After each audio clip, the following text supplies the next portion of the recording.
Okay, welcome to this edition of The Hot Seat. My name is Mark O'Keefe. I'm executive editor for HeraldStandard.com. And with us today is Mike Krajovic. Mike is the president and CEO of the FAPEN Economic Development Council. Mike, I want to thank you very much for agreeing to come on our show today. And let's just maybe try and give like a brief thing of what exactly is the FAPEN Economic Development Council. Well, FAPEN, we've been in existence for almost 20 years now in Fayette County. We're a separate entity, a public charity, working in community and economic development in Fayette County. And I also manage what used to be the Greater Uniontown Industrial Fund as executive director, now called FBID, the Fayette Business Industrial Development Corporation, that owns different industrial parks in the county. And we also have the railroad through Fayette County. And so we do a lot of different things. We make loans to companies, help small businesses, technical assistance, bring new companies in, work on workforce issues, and we've also gotten involved in public education because that's a big issue facing the county. Right, we're going to get to that in just a second. But basically, you're made up of business people in the community for the most part, right? And I know you do also have elected officials and people like that because you try and work through the state legislature and Congress for various things that you think are important too. Yeah, Mark, it's a public-private partnership the way we say it, because we need to work together, as a community, and working with whether it's local officials or state officials or federal officials.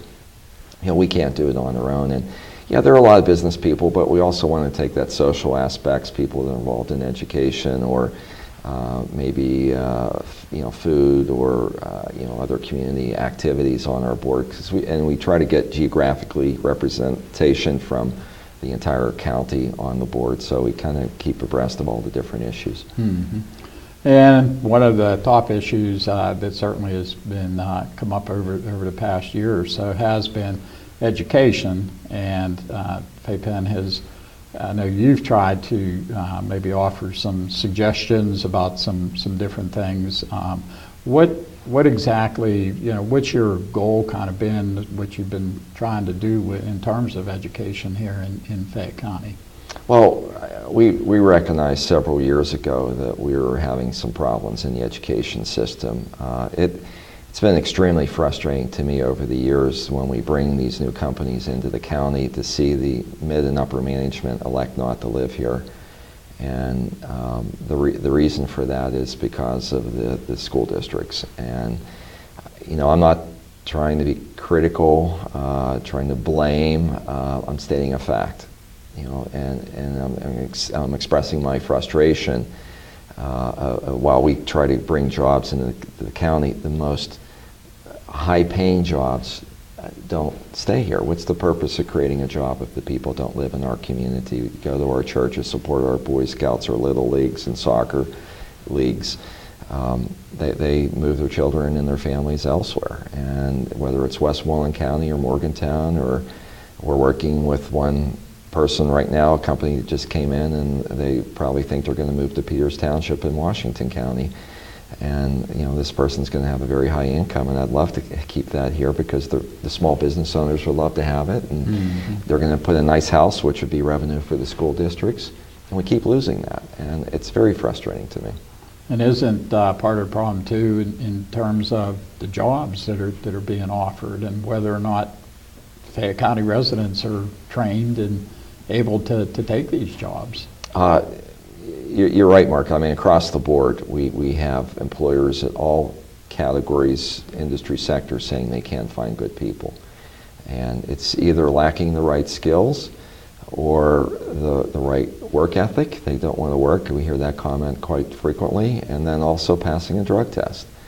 And there are a lot of national issues going on, but people here, I think we're kind of an example showing how things may not work that well, where we have a large segment of the population that it's difficult to employ, and whether or not they just don't want to work or what the issue is. I think the only solution, and studying this for many years, Mark, is we need to do a better job raising our children. And the only place we bring our children together as a community is into our schools. And we're adults. The children don't know what to do. The adults are going to have to lead it. So, I've been trying as best I can to raise awareness of this issue, to see if we can address it as a community, because it's holding us back. Mm-hmm. And I know you, the FAPEN, and you were kind of involved in trying to see if we could get a new VOTEC school, and that kind of didn't work out. What were you trying to do with the VOTEC school? Well, everyone we've talked to, whether even personal stories, there are children that did want to go to the tech school, but they would not because of the reputation of the school. And I'll use the word, I know the school officials don't like hearing it, but it's been used as a dumping ground for a lot of children that may not fit the academic model. Unfortunately today, a lot of these technical positions need academic students who are good with trigonometry, who are good with math, and can understand the complexity of what it takes to operate a lot of this equipment today. And the models around the country that are successful, even engineering students go there to get the experience. And then from that hands-on experience, they get motivated even to build upon their passion for engineering, and then they go get their 4-year degree. Mm-hmm. So we're about 50 years behind the times of what a state-of-the-art tech school is. And we thought, with the amount of money that it cost to renovate that facility, because it was even designed compartmentally 50 years ago with what was the best at that time, today we need a lot more flexibility, and the building's not conducive for that. So I heard that they might even be thinking of putting $1 million, several $1 million into repairing the old facility that has this stigma. We thought it would be better, especially for the Albert Gallatin School District, if they would put that on the market, maybe get that money that they sell it to somebody, whoever that would be, housing, and then build a new tech school in a new location with a fresh image and a more centralized location for all the students to take advantage of, and get the school districts to work together to put state-of-the-art programs in there, because that's exactly what businesses are looking for. Yeah, and it is a real shame if the jobs, because that's the number one thing we've always talked about, especially since we had the decline of the coal industry, and unemployment just traditionally has been high in Fayette County. We always are in the top probably 10% of counties in Pennsylvania in terms of the unemployment. So it's a real shame if the jobs are finally starting to come here, but the people weren't really ready to take advantage of them. And now the big thing is with the Marcellus Shale. But again, training is going to be very crucial for this, and people are going to have wherewithal to take these jobs, or they'll probably go elsewhere. So you don't really want to. Marcellus Shale could be a wonderful thing for Fayette County, but people have to be ready for it. Yeah, and I always say with Marcellus Shale, it's got to be done right environmentally, for the industry's sake and for our environment's sake, because we do have all these pristine assets, up in the state parks, and our streams and fishing here, and that needs to be maintained. So I think it's very important. I always like to say that we do this, has to be done absolutely right. If we end up with problems, then it's going to be shut down and industry's going to lose. Mm-hmm. So we can't have too far of extreme regulation, but we absolutely need good, strong, and fair regulation to make sure it gets done right. And so I assume that's going to happen. I'm going to do everything I can to see that it happens. And right now there are tremendous job opportunities. In the industry, they keep saying that we haven't even seen anything yet. Right. So they need different skill sets and different trainings. And you have like the Westmoreland Community College is doing something with Marcellus Shale with certain types of occupations. There's still a lot more that needs to be done. But Mark, it isn't even just with this current opportunity, but whether in Connellsville with Anchor, Hawking, Crown Court Conceal, they have open positions. You have even the small business owner in HVAC has open positions. Nemacolin is incurring much more expense than they would like to, because they have to bring in foreign workers because they can't get enough people. And it used to be just at the frontline workers. Now it's even escalating into the higher positions at the resort. So, whether it's tourism, whether it's just manufacturing or it's gas, they're all saying the same thing: we can't find people. And we as a community have to say, what can we do? What do we need to do differently to address this issue? It's no longer an economic problem, it's a social problem. When I came here, we had such an excess labor supply, and people were looking to work. And I remember seeing 2,000 people lined up outside of Kmart for a job up there on Cherry Tree Plaza. Right, yeah. Today, even retailers can't find people to work.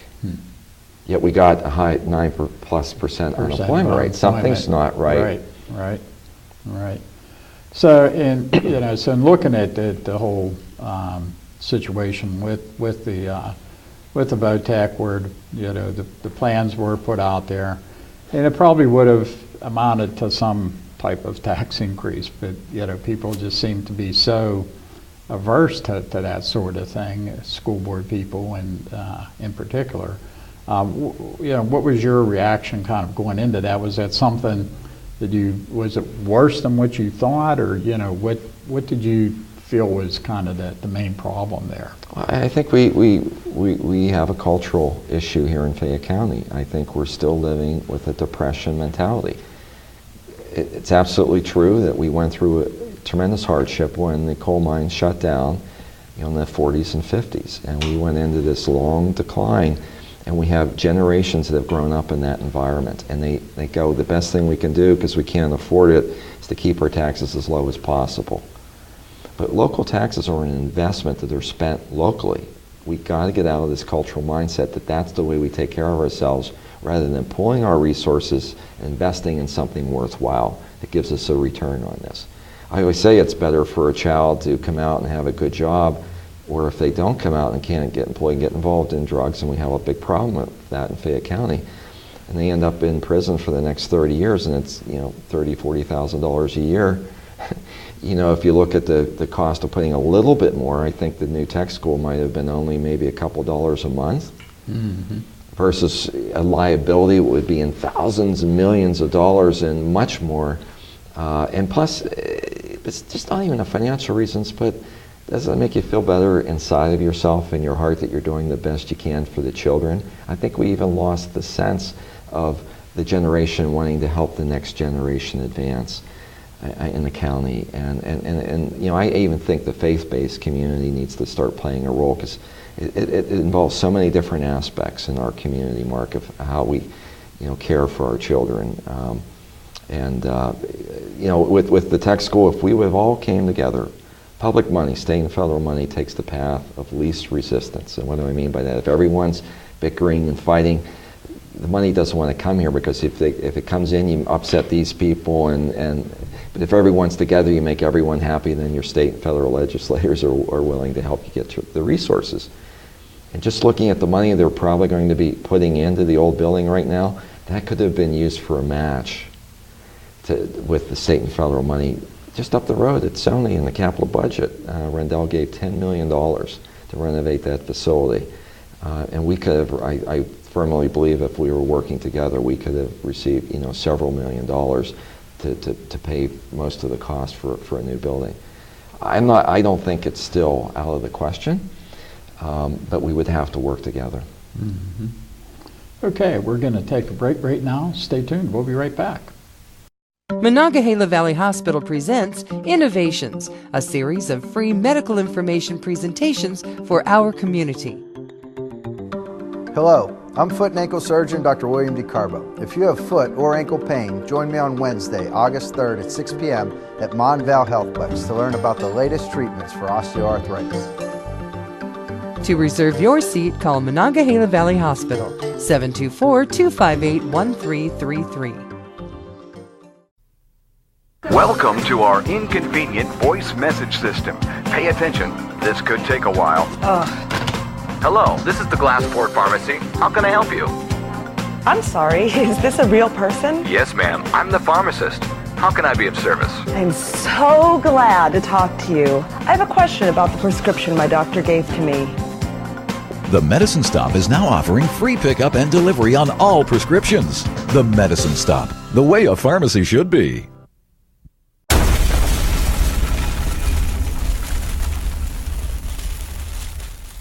Okay, welcome back to this edition of The Hot Seat. My name is Mark O'Keefe. I'm executive editor for HeraldStandard.com. And our guest today is Mike Krajovic. Mike is the CEO and President of the FAPEN Economic Development Council. I want to thank you very much, Mike, for being on our show. And, I guess probably to some people, whatever, it might seem, basically you're kind of a business group and economic development, that sort of thing. And now you're trying to, kind of get into education and trying to stress the need for our kids to get the right training and jobs and education and that sort of thing. But certainly some of the reaction has been, well, how dare you say anything about education? But why do you feel that it is so important? Well, personally, it's just, I think my value system. I feel that I need to do my part to support the children of this community. Few people probably realize here locally, but I served as chairman of Good Schools Pennsylvania and worked for years for the costing out study to say that the school funding formula at the state level was not treating distressed areas like ours fairly compared to affluent areas, and they needed to change the formula. And we were one of a few groups that really led that effort, which resulted in millions of dollars of extra money coming for our school districts. FAPEN itself has put over $1 million into our REACH program, providing professional training and even paying for school districts to send representatives to national conferences to get best practices.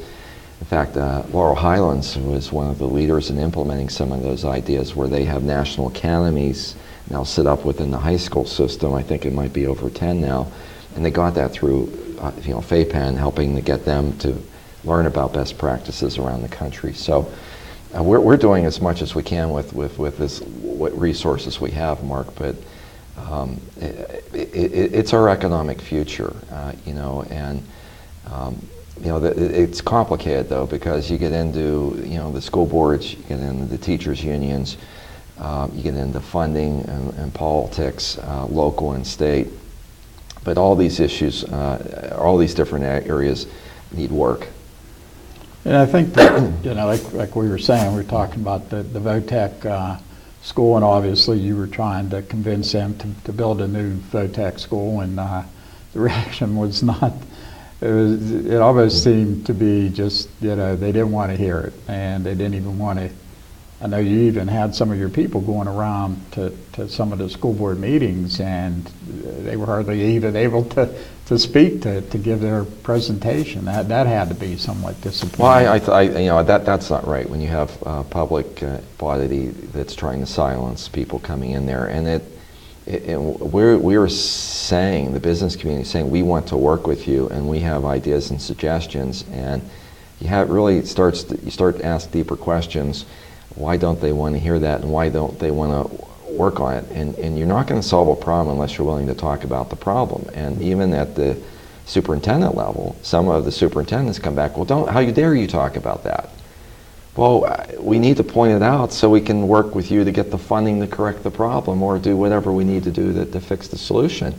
If you don't have communication, Mark, you're not going to solve anything. You're not going to move forward.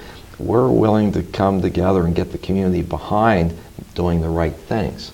But we're getting resistance from the school boards and some of the superintendents not wanting to do the right things. Mm-hmm. Why is that?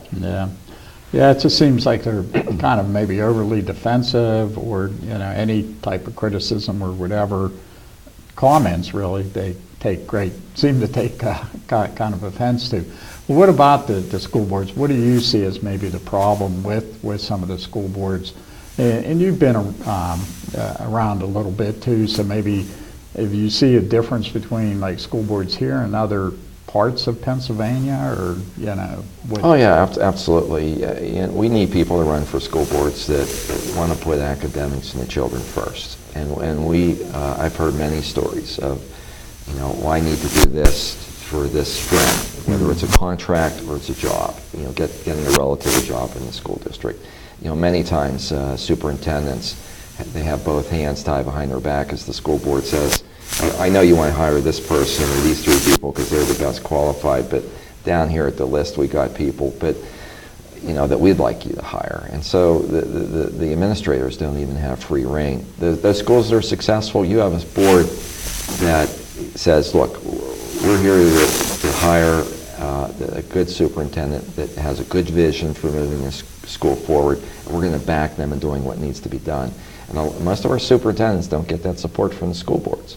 And the one school board that did, where you did have Fraser, where they did, the superintendent, Dr. Smay, came in back in the early 90s, and he saw the need to put an anti-nepotism practice in the school district, and he's the first person to tell you that that's why then they had the test results, and their test results were much better than any other school district. And you can kind of say, well, maybe they don't have many minorities or something, but they certainly their level of economics is about the same. It's not like Fraser's an affluent school district, yes. So you can't really say that. And he would say that the nepotism, the anti-nepotism policy that they have was a big reason behind they were able then to do things and get people in the right positions so that their education was better for the students there. And so, if you don't have the school board that's willing to say we're going to do a search and get the best superintendent and we're going to interview them based on their vision of moving this school forward academically, culturally, and it's not going to work. And I don't see that. I see too many people running for a school board that we're just not going to raise taxes. I don't care what happens to the children. I don't care if they have a future or not. I'm just worried about what I pay in taxes and my neighbors, and we're not going to pay anything to support our children. I think that's a moral issue, and I think it's a real problem here in Fayette County. And we've had school boards, even I think it was Brownsville, suspended like a drug testing policy for the teachers. Why would something like that not? That would be something that should be automatic. And they're like debating maybe we want to waive having a drug testing policy for our teachers or new hires, so certain people get hired. Drugs in schools, that doesn't mix, but that policy doesn't seem like that matches what we think is happening in our schools. So there are some really serious problems with our school boards that need to be addressed. Mm-hmm.